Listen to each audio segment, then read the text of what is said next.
يا مساء الحلويات، ما تيجوا ندلع الشعرية شوية. طول عمرنا بنعملها بلبن وسكر.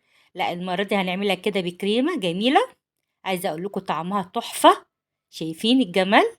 يا سلام، بجد جربوها هتعجبكم جدا. طعم حكاية، ومش مكلفة خالص. الشعرية طبعا موجودة في كل بيت. يلا نسمي الله ونشوف هنعمل ايه. اول حاجة هتجيبي حلة او طاسة، وننزل عليها بمعلقتين من الزبدة او السمنة البلدي. ما ينفعش زيت خالص، الوصفة دي يا سمنة بلدي يا زيت، قصدي يا زبدة. وهننزل عليها بالشعرية، طبعا الكمية المقدار اللي انتي حابة تعمليه. وهنبدأ كده ايه نحمر الشعرية وايدينا فيها على طول عشان خاطر ايه ما تاخدش لون ولون. لو تبعتيني لحد هنا ما تنسيش اللايك والشير والاشتراك في القناة عشان يوصلك كل جديد. وننزل كده في التعليقات نصلي على النبي وتقولوا لي بتتابعوني منين. ايدينا بقى كده فيها في التقليب عشان تبقى لون واخدة اللون الذهبي وكلها لون واحد، ما تبقاش واحدة وواحدة. هي الزبدة بتبقى مقرفة شوية في التحمير بس طعمها بتبقى أحلى. عكس الزيت بتحمر بسرعة، بس الصراحة في الوصفة دي مش هتبقى حلوة.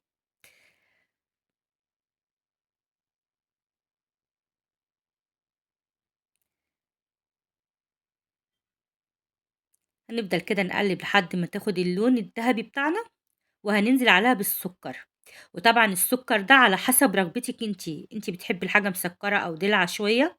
أنا هنا نزلت بتاع 4 معالق من السكر، لأن أنا لسه برضه هحط السكر في الكريمة. وطبعًا باكون مسخّنة المَيّة في الكاتل عشان أنزل عليها بمَيّة سخنة، كأني باعمل رز بالضبط أو كأني باسوي شعرية عادي يعني. وأول ما بتتشرب باوطّي عليها النار، وإيه وباهدّي عليها النار واسيبها إيه تكمّل سِوَى.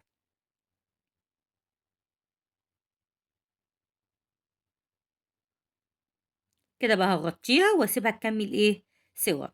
هنا أنا معايا لتر من اللبن، أو الصراحة كده يعني كان بتاع 3 كوبايات من اللبن، هُم كانوا 3 كوبايات.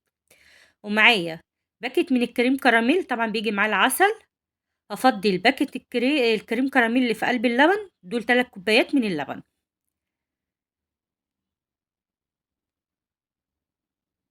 وهاحط كده 3 معالق كبار من النشا، 3 معالق كبار، مع باكيت كريم كراميل، مع 3 كوبايات لبن. وهادوبهم كده على البارد قبل ما احطهم ايه على النار. اهم حاجة ندوبها على البارد، ما نحطهاش على النار وندوب. اللبن طبعا هنا بيكون ساقع ما بيكونش سخن، عشان النشا ايه ما يتكتلش معايا. وطبعا هنا عشان احنا بنحب الحاجة مسكرة شوية، فانا هزود معلقتين سكر. طبعا الكريم كراميل بيبقى اصلا مسكر، فعشان خاطر ايه تبقي عارفة بقى، لو انت حابة تزودي السكر براحتك. كده خلاص دابت، هرفعها على النار. واول ما القوام يتقل هشيلها. كده بدأ القوام اهو يتقل معايا شوية بشوية.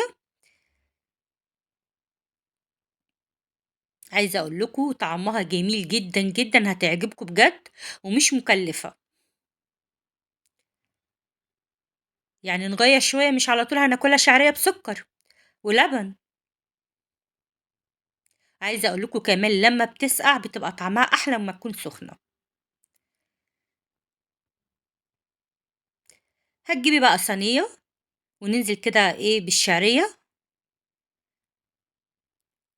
هنفرد كده الشعرية فيها، ومش شرط نخلّي الشعرية تبرد عشان نصُب فيها الخليط، عادي ما فيش مشكلة، لأن الخليط التاني هيبقى سخن برضه، والاتنين بيمسكوا. يعني مش هاقول لِك مثلًا إيه هيبقى سايلة وكده، لأ هيتجمدوا.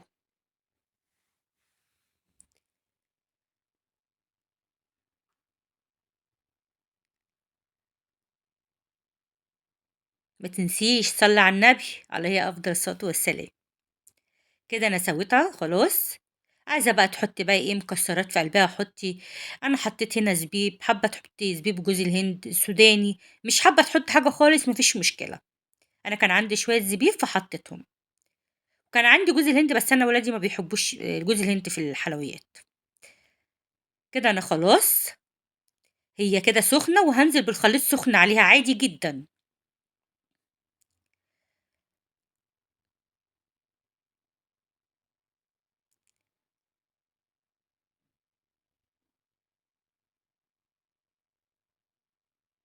عايزة اقول لكم الكمية اللي فاضت ديت عملت بيها كمان طبق. كده انا هسيبها تهدى تبرد قبل ما احط العسل. وهقول لك بقى نصيحة مني، ما تعمليش اللي انا عملته دلوقتي. بصي ادي الطبقة اللي كان الشعرية اللي فايضة مع الكريمة، ده العسل اللي بيجي معاها اللي هو الصوص الكراميل. انا المفروض ما كنت زينتها غير لما اطلعها من التلاجة او ساعة التقديم، لأني مجرد ما دخلتها التلاجة كل ده ساح في بعضه، المعالم بتاعتها راحت خالص. فانتي وانتي بتقطعي الخرطة بتاعتك زينيها أحسن، تبقى باينة فيها كده وواضحة.